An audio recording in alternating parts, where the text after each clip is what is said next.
Life has a way of testing us when we least expect it. A sudden loss, a betrayal, a dream that crumbles before it even begins. These are the moments that break most people. But for a Stoic, they are the forge. The Stoics never promised a life free of pain. They promised strength in the face of it. They believed adversity is not an obstacle but a teacher, a sculptor that shapes our character through fire. Marcus Aurelius wrote in his Meditations, "The impediment to action advances action. What stands in the way becomes the way." It's easy to be calm when the sea is still. But true resilience is measured when the storm hits. When your plans collapse. When your strength falters. When the world seems indifferent to your suffering. And yet, beneath that chaos, Stoicism whispers a truth few ever hear. You are not defined by what happens to you, only by how you respond. Pain is inevitable. But suffering is optional.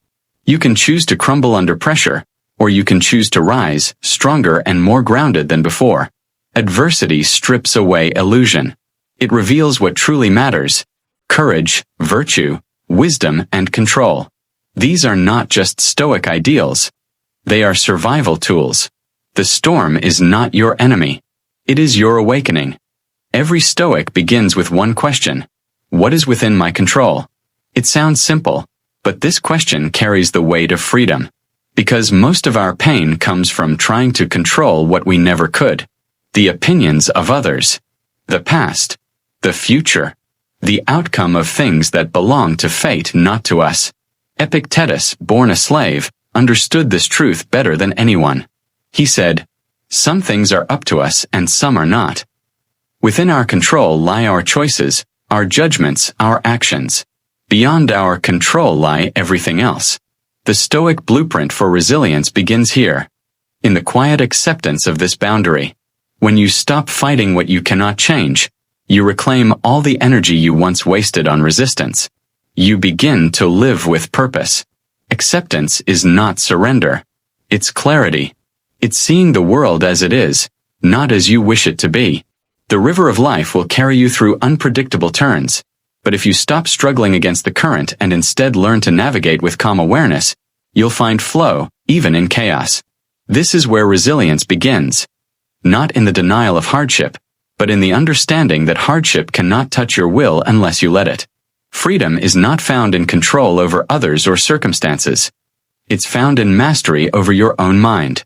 And that mastery begins the moment you whisper, "This is outside my control," but my response is not. Resilience is not something you find in crisis. It's something you build long before it arrives. The Stoics understood this. That's why they practiced hardship intentionally. Seneca slept on the floor. Marcus Aurelius reminded himself daily that he would meet selfish, angry, and ungrateful people.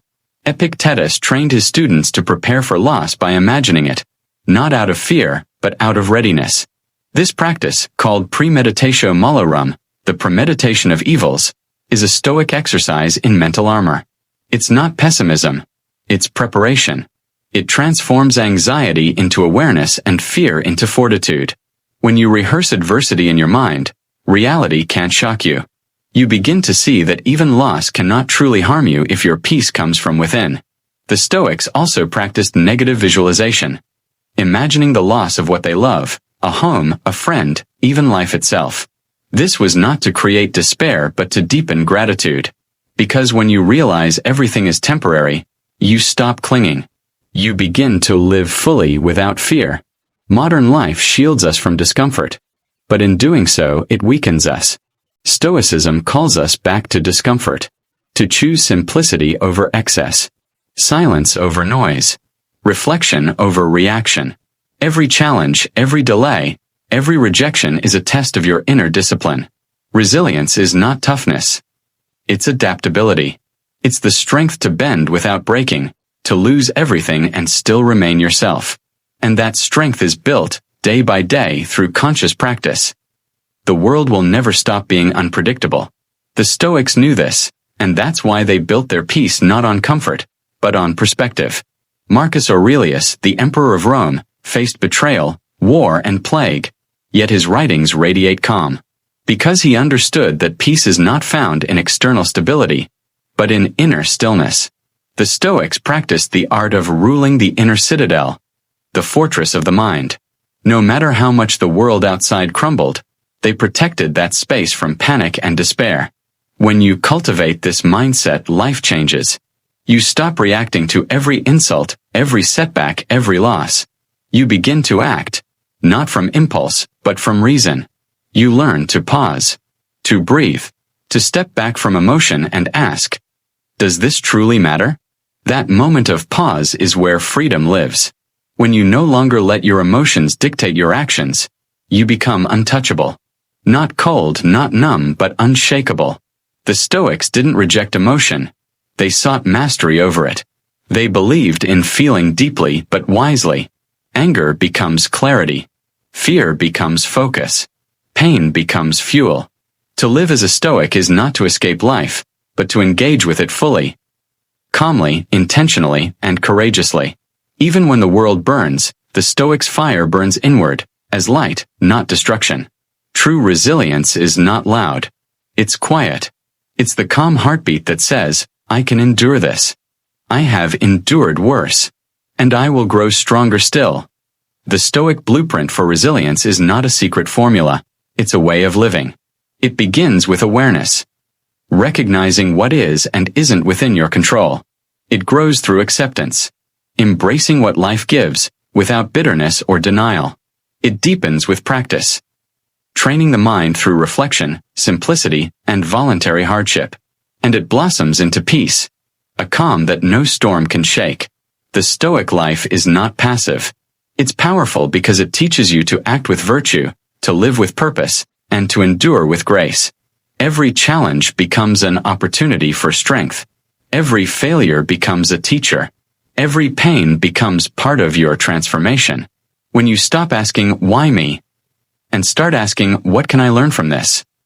You step into a higher state of being. You thrive, not by escaping adversity, but by growing through it. Seneca said, fire tests gold, adversity tests brave men. You are that gold. Every hardship you survive refines you. Burns away what's weak, leaving only what's essential. The world will keep changing. People will disappoint you. Plans will fail. But your response, your calm, your courage, your clarity, that is forever yours. That's the Stoic blueprint. Not to merely survive adversity, but to thrive through it. Because in the end, resilience is not about how much you endure. It's about who you become in the process. So when life tests you again, and it will, remember this. You have the power to turn every obstacle into strength, and every storm into wisdom. That is the Stoic way. Dove.